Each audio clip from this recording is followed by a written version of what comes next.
All right, we are here at Eclipse Studios in Normal, Illinois, and we're filming a documentary for Wolf and Gypsy's 7th studio album, going to be titled Ride or Die. And let's go inside. Let me know when everybody's ready. I'm ready. I'm ready. I am too. Let's get it. Here we go.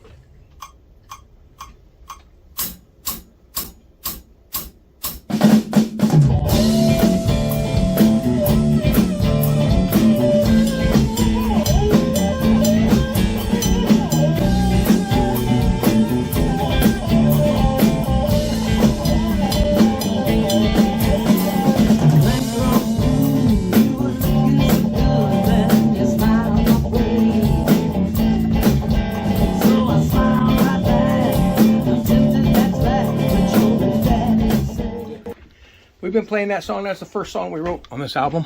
So for this album, and wrote that down in Florida with BB Lee, and I'm pretty happy with it so far.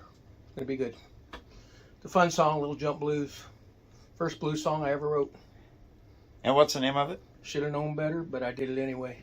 Story of my life.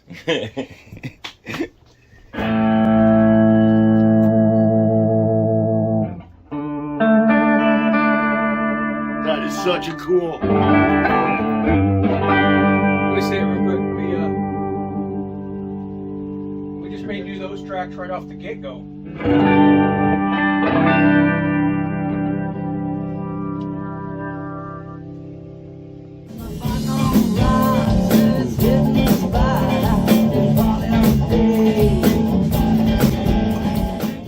Well, Kenny, we've got this big gaggle of guitars and amplifiers because we have to figure out how to make things sound good and get the right sound for each song. So we brought quite a number of crayons to color with. If that makes any sense to anyone. But these instruments and our various vintage amps and things are like our sonic paintbrush. So we'd like to think that we have the most vivid colors available to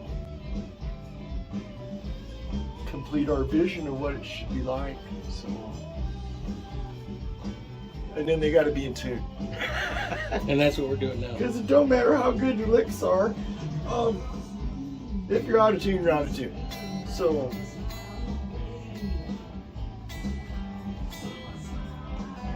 but everything seems to be working swimmingly so far.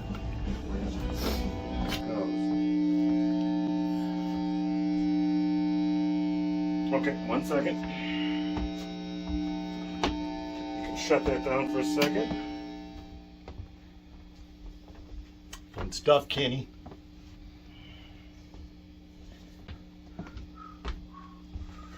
Damn electricity. Yeah.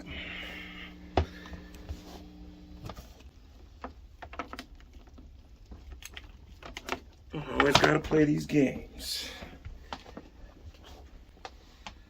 Everything will be on one circuit,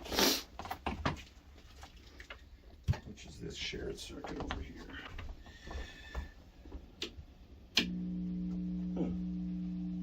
What about this thing here? Well, all this stuff is I find that this typical of trying to use these. yes. You know what? All right, we tried They it. fucking suck. We're not gonna waste any time on it. It's a brand new one too. I bought one because the old one gave me fucking fits. I was like, oh, I'll try this Morley one. Okay, that's fine. So all we gotta do Easy is enough to unplug and plug in. Mhm. that is, yeah, I'll just have to plug it in. I- This whole thing. So we have quite a cornucopia of things. If we currently in my hands, this is a 1991 Firebird. This is a one-of guitar. This was made specifically for one person who's holding it. So there are no others of these. That's kind of neat. And then guitar-wise, we've got a Paul Reed Smith here, flanked with a 1950 Fender Esquire Relic guitar, custom shop. We have a G&L Legacy with an EVH Frankenstein pickup. We have a real 1957 Les Paul Jr. We have a real 1961 Stratocaster. We have a custom-made Rory Anderson Esquire with a left-handed neck. We have a 59 Les Paul Jr. double cut. We have a 58 Les Paul reissue that's a very early one in black. And then we have another Rory Anderson custom-built Stratocaster, which is quite beautiful. And amp-wise, going around the room here, let's see, Kenny. On the floor, we have a 71 Marshall 50-watt JMP. We have a Dave Friedman, who I absolutely love.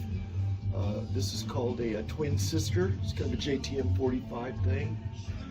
Here we have my old trusty green Marshall and its cabinet. So this was made in '82.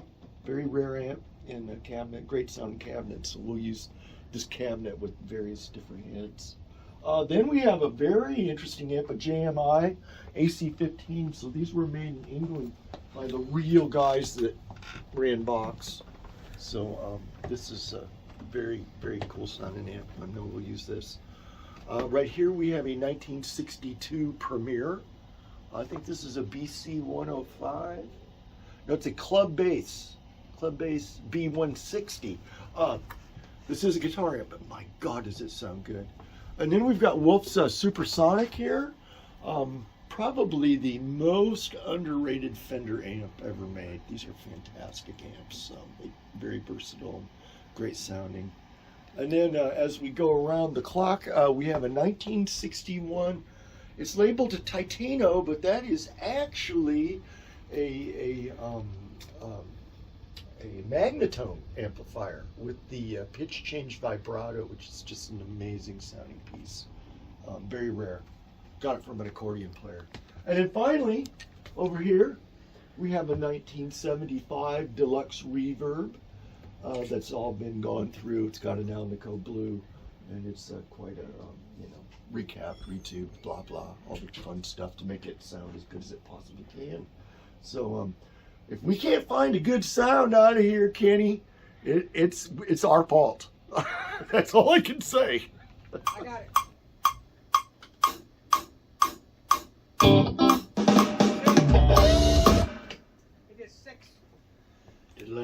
That's because he goes 1, 2, 6. The 7/8 is his drum fill. And then you come in. All right. Yes. All right. Got it. Yeah, if you just count 8.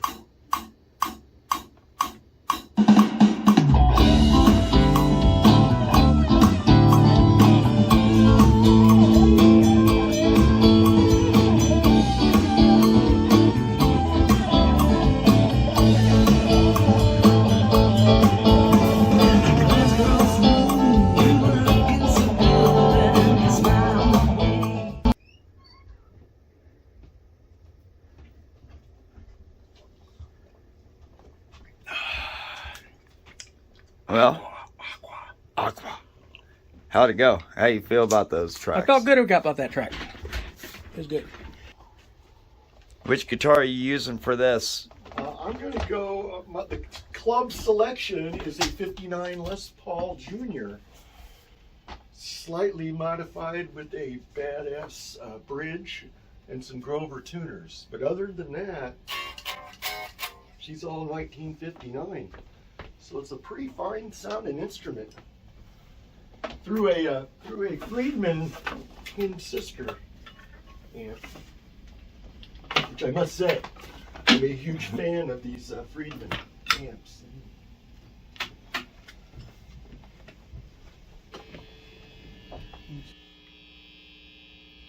Let's see. Left. Make sure I'm not on backwards here, kid.